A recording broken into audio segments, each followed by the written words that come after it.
Bonjour à toutes et à tous, dans une toute nouvelle vidéo. Aujourd'hui c'est clairement pas la vidéo la plus joyeuse à tourner, bah oui, la Turquie s'est fait éliminer. Moi faut savoir que j'ai des origines turques, effectivement. On a été éliminé hier, face au Portugal, je m'en remets pas, oh là je comprends pas ce qui s'est passé.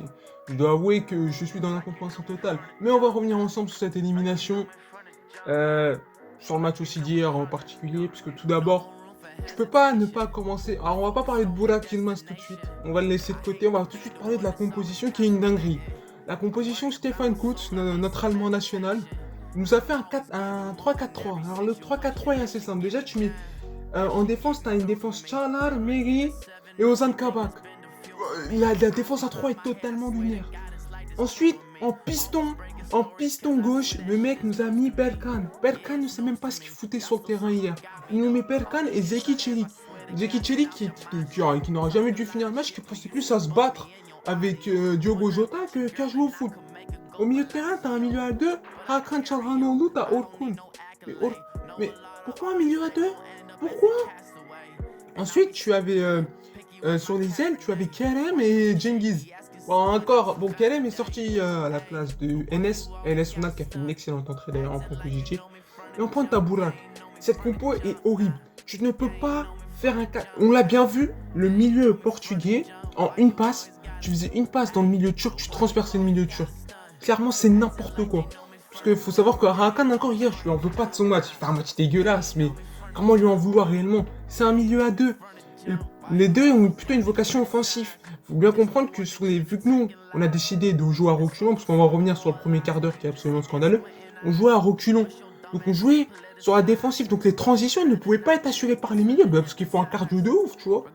Et Hakan, malheureusement, à niveau cardio, je t'aurais dit, doucement. C'est pas le mec qui a le plus de cardio sur le terrain, quoi. Et donc, il pouvait pas faire les allers-retours tout le temps. Du coup, il manquait sur les séquences offensives, du coup on voyait plus Orkun. Mais moi, ce que je veux réellement dire à travers cette compo, c'est d'où tu mets Berkan latéral gauche. Berkan. Non mais vraiment, faut voir son match à Berkan, ce n'est pas possible. Ce mec arrivait même à rater des contrôles. Je vois des contrôles qu'il ratait. Il ratait des contrôles. C'est incroyable. J'ai jamais vu ça à ce niveau-là. Il rate des contrôles. Ok, tu joues pas à ton poste, mais c'est ton métier encore, footballeur. Tu sais faire un contrôle quand même, un minimum, je sais pas moi. Un contrôle. Il ratait un contrôle, ce mec. Çağlar, il fait un match dégueulasse. Çağlar, non mais faut m'expliquer aussi comment ce mec se joue à Leicester. Et il se faisait prendre par Otavio. Otavio, il doit faire 20 ou 30 cm de moins que Çağlar. Le mec le dominait. J'ai jamais vu ça. Je ne comprends pas. À quel moment tu te fais dominer par Otavio? Aussi bon soit-il, Otavio, c'est un bon joueur, il n'y a pas de problème, on l'a vu hier. Mais comment ça se fait? Ensuite, on peut revenir sur les 15 premières minutes. Les 15 premières minutes qui sont les minutes du scandale. Comment on fait?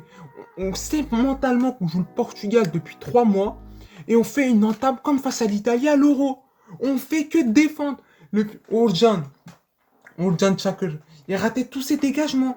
Et chaque fois qu'il dégageait la balle, ça allait en touche. On le rendait au Portugais. On ne gagnait aucun duel. C'était absolument terrible. On gagnait pas de duel. Nos pistons, c'était n'importe quoi. Mais comme je vous l'ai dit, Zeki, il pensait plus à se battre avec Diogo Jota qu'à jouer au foot. Il pensait juste à ça. Et Berkan, c'est même pas son poste et il a pas le niveau. Comment on fait? Ensuite, à Ozan Kabak. Alors lui, Ozan Kabak, alors il a fait des bonnes interventions défensives. Hein, je dis pas l'inverse. Mais balle au pied, Ozan Kabak, mais c'est trop. Mais c'est beaucoup trop à ce niveau-là. Mais le mec ratait même des passes. À un moment donné, j'ai souvenir, il peut foire une passe. Je crois revient dans les pieds de Jota, une connerie comme ça. Et le mec a été capable de rater des passes. À un moment donné, même, c'était face à ce même Jota. Il te fait une dinguerie. Heureusement qu'il se rattrape parce qu'il te fait une dinguerie. Mais tu pètes ta tête, c'est pas possible. Et c'est là où j'en vois Stéphane Kutz. Je sais pas comment on dit son famille. Vraiment, c'est compliqué l'allemand. C'est là où je l'en veux. C'est parce qu'à la mi-temps, on voit tous qu'il y a des carences au milieu de terrain. Faut mettre un. Je sais pas, il y avait qui sur le banc? T'avais Dorukhan. Dorukhan, fais-le rentrer sur le terrain, lui. Il aurait pu jouer 6, on s'en fout. Et non, pas de changement. On fait pas de changement, on attend la 60, 65e pour faire des changements. Et vraiment, je ne comprends pas. Pourquoi attendre autant de temps, Stéphane Kutz? Pourquoi? Parce qu'encore, entre le premier Portugais et le deuxième, on a quelques situations. On a la tête de Berkan. Rentre dans le ballon, mon frère. Rentre dans le ballon. Arrête de subir le ballon. Il va pas au duel. Parce qu'en fait, il voit que le Portugais se fait lober. Mais la tête, elle passe à côté. Bon, moi, je lui aurais dit de rentrer dans le duel, mais bon, il est pas rentré dedans. Ensuite, t'as l'occasion avec Cengiz, sur une mauvaise erreur de Danilo, parce qu'honnêtement, si on me dit que les Portugais sur ce match-là, ils ont été bons, vraiment c'est du mensonge. Les Portugais eux-mêmes, ils avaient chaud. Ils avaient chaud, tu regardais leur arrière-garde, elle faisait peur. Boula qui prenait de vitesse, José Fonte. Moi, je veux bien que José Fonte soit encore plus lent que moi, mais quand même, un minimum. José Fonte, il est lent. Danilo, à un moment donné, il te fait une relance. Danilo, t'as peur, sa relance. Cengiz, il a une balle. Malheureusement, elle passe à côté. T'as Orkun, il a une situation. Bon, Diogo Costa, il la sort bien. Et t'as Bourak qui te fait une frappe pied gauche. Non, non, non. C'est pas possible à ce niveau-là de faire ce genre de frappe. Mais, donc, pas de changement. On attend la 60e. Et donc là, t'as Cengiz qui nous sort une inspiration. Non, parce qu'en fait, le premier but est une farce. Hein. La balle qui revient du poteau comme ça, vas-y, c'est une chance. Bon, la réactivité de nos défenseurs, bon, ils dormaient, hein, visiblement, tranquille. Le deuxième but, bon, on peut reprocher à Oudjan de pas fermer bien, de pas bien boucher son premier poteau. Bon, il en veut même pas, parce que la balle, elle passe derrière le dos de Kabak. Bon, à un moment donné, vous voulez que je vous dise quoi d'autre. Mais, donc on arrive au niveau de la seconde mi-temps, on arrive à la 60e. Cengiz te fait une passe.